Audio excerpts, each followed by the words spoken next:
Throughout history, countries have split up and new countries have emerged. Recently, Czechoslovakia peacefully separated and the countries of Czechia and Slovakia emerged, or Yugoslavia disintegrated after a dramatic war, and countries such as Serbia, Montenegro, Slovenia, Macedonia, Croatia, Bosnia and Herzegovina, Albania and Kosovo emerged. Of course, countries didn't always break up. Some countries merged and became one country. In this video, we will take a closer look at countries that have recently tried to unite, presented plans for this, but failed to unite. Don't forget to subscribe to the channel and like the video to support us.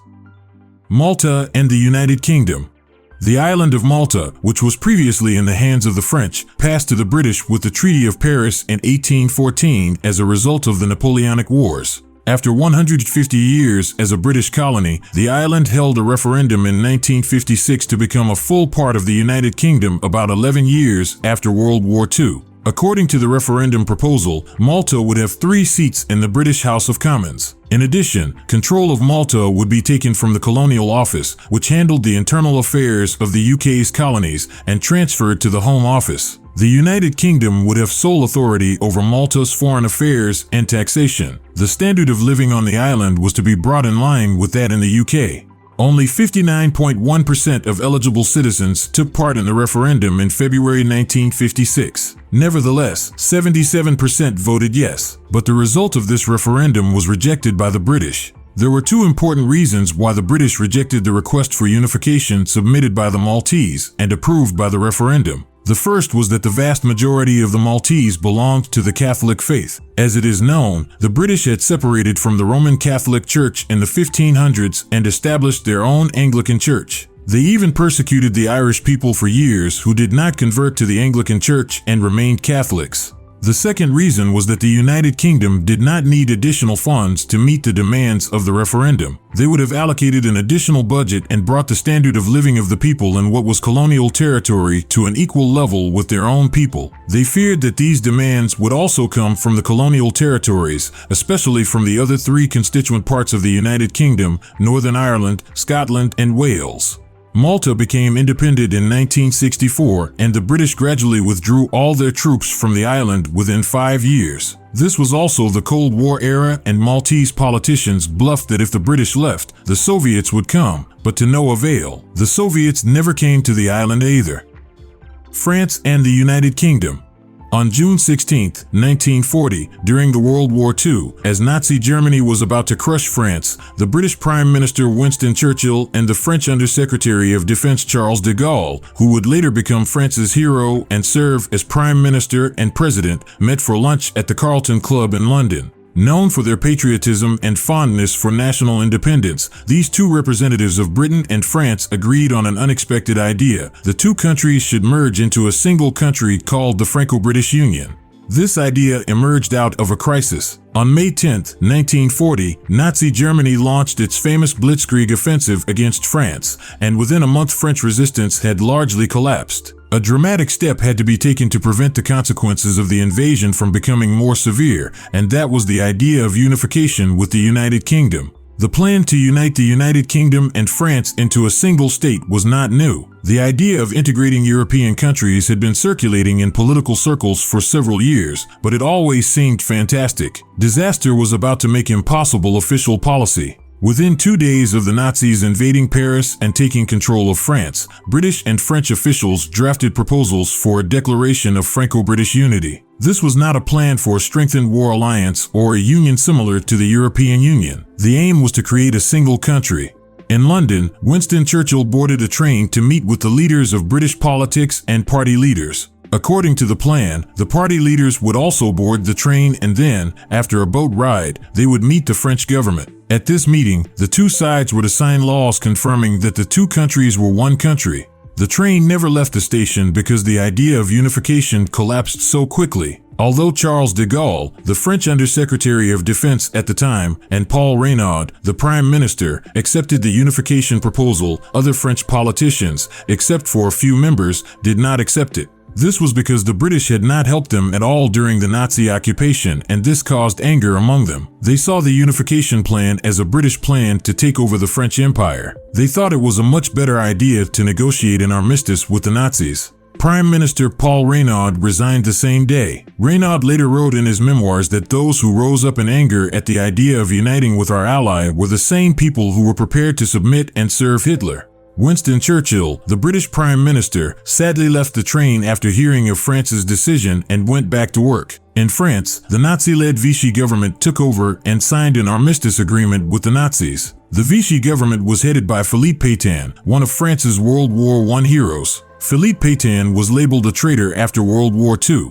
During the Suez Crisis between Israel and Egypt in 1956, the United Kingdom and France formed an alliance with Israel and fought against Egypt. This was also a time of impending revolts in the French colonies. France's colonies in West Africa, Indochina, and Algeria wanted to become independent. Guy Mollet, the French Prime Minister at the time, proposed a union under Queen Elizabeth II. Anthony Eden, then Prime Minister of the United Kingdom, rejected this proposal. It is a matter of debate whether the proposal was for a full merger or a union. Interestingly, 2 years later, in 1958, France, West Germany, Italy, Benelux countries Belgium, the Netherlands, and Luxembourg signed the Treaty of Rome. The Treaty of Rome was the treaty that led to the creation of the European Economic Community, the first step of the European Union. United Arab Republic. In fact, the United Arab Republic was a plan that was realized but failed.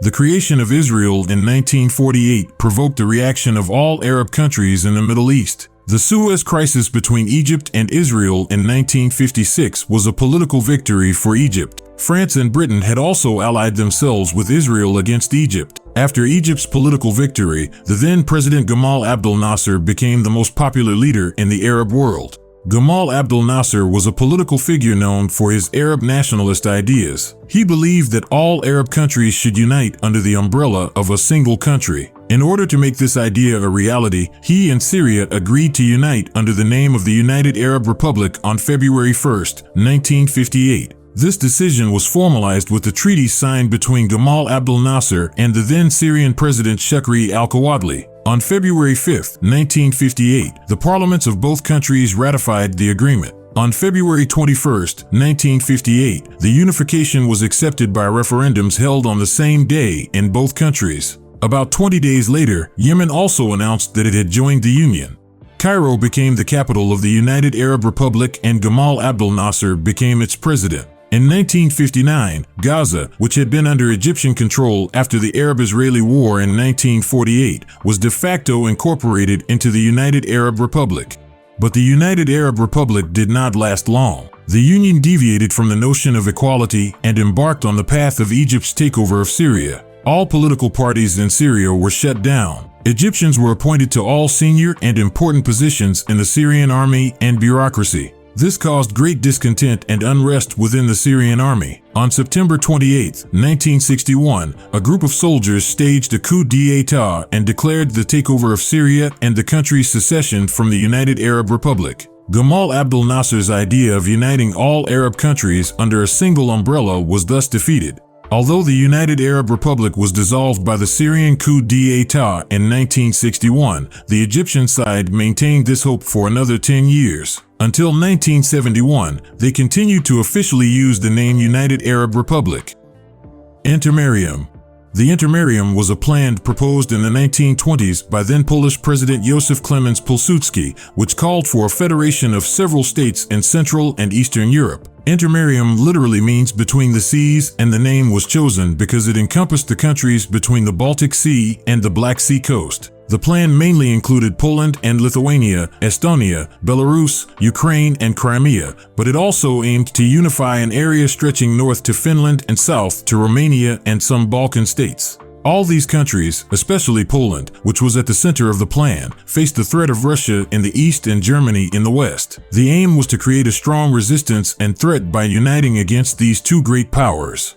The plan drew a strong reaction from Russia and Germany. Lithuania declared that it wanted to continue as an independent country. Ukrainian nationalists were eager to get rid of Russia and the Soviets, but their country was not in a position to take steps without Moscow's knowledge. Ukraine also had territorial claims on Hungary, Romania, and Czechoslovakia, which were to be included in the plan. Yugoslavia's ethnic Serbs, Croats, Bosnians, and Slovenes were not yet united among themselves. In Poland, at the center of the plan, nationalists also were firmly opposed.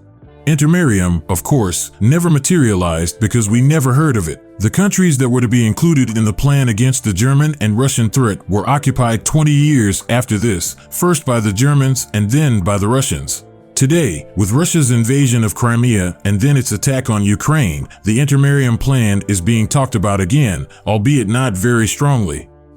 Bulgaria's Soviet Union. In the post-World War II Cold War era, the socialist countries in Eastern Europe that formed the Warsaw Pact were also close allies of the Soviet Union. In fact, over time, they became more than allies, they became satellite states of the Soviet Union. With the collapse of the Soviet Union in the early 1990s and the end of the Cold War, some official documents from this period have surfaced in Bulgaria, one of the members of the Warsaw Pact. The leader of the Bulgarians during this period was Todor Zhivkov. According to the documents, Zhivkov proposed to the Soviet administration that Bulgaria join the Soviet Union as the 16th Republic. According to the documents, Zhivkov made this proposal not once, but 3 times. Experts agree that Zhivkov's main goal was not to join the Soviet Union, but to use Bulgarian national sovereignty as a bargaining chip to consolidate his position in the Bulgarian Communist Party and to gain economic support. Antilles Confederation. After the age of geographical discoveries, the islands in the Caribbean Sea were the most deeply affected by European colonization. In the mid-1800s, Ramon Emeterio Betances, a Puerto Rican doctor and independence supporter, proposed that these islands, also known as the Antilles, should be united into a single country, the Antillean Confederation. This way, they thought, they would emerge as a strong state against the colonial Europeans and expel the colonizers, especially the Spanish, from their islands. The idea received great support at first. Politicians and leaders who supported the Antillean Confederation met frequently in Puerto Plata on the island of Hispaniola. At these meetings they agreed that Colombia, which is on the American mainland, should be included in the Confederation. Before the Antillean Confederation could be formalized, these countries began to fight against the Spanish. When the United States joined Cuba's side in the Cuban War of Independence in 1898, support for the idea of an Antilles Confederation gradually waned. The Cuban War of Independence turned into the Spanish-American War, and American influence in the islands gradually increased. Australia and New Zealand. These 2 former British colonies, in the farthest corner of the world, share almost the same culture and history, making them the subject of constant calls for their unification. Although New Zealand and Australia were first discovered by the Dutch in the 1600s, the British, led by the famous explorer James Cook, landed in the 1700s and established their dominance there. By the 1850s, gold reserves were discovered in Australia and the gold rush began. In 1854, the first uprising against British rule broke out in the colony of Victoria, also known as the Eureka Rebellion. The reasons for this uprising were the high license fees imposed by the British government on gold mines and the imposed labor system. After the Eureka Rebellion, between 1855 and 1890, 6 colonies on the island of Australia gained the right to become autonomous governments. Although these colonies were independent in domestic affairs, they were dependent on the Colonial Office in London for foreign affairs, defense, international shipping, and international trade. After the colonies on the island established their autonomous governments, a sense of nationhood began to rise in Australia. On January 1, 1901, these autonomous governments were united under the umbrella of a federation, and the federal state of Australia was born. Before the Federation of Australia was declared in 1901, Fiji and New Zealand were also part of this federation process, but they eventually separated. In 1900, the then Prime Minister of New Zealand, Richard Seddon, established a commission to find out what the New Zealand public thought about joining the Australian Federation. The commission concluded that many farmers and business people feared being under the Australian umbrella for fear of interference with their business activities. They therefore did not want to be part of the Australian Commonwealth. Prime Minister Richard Seddon agreed with them. Over time, the idea that Australia and New Zealand should unite was voiced loudly many times. The year 2006 was one of those times, and that was when the Australian newspaper the Sydney Morning Herald published this article about why the 2 countries should unite.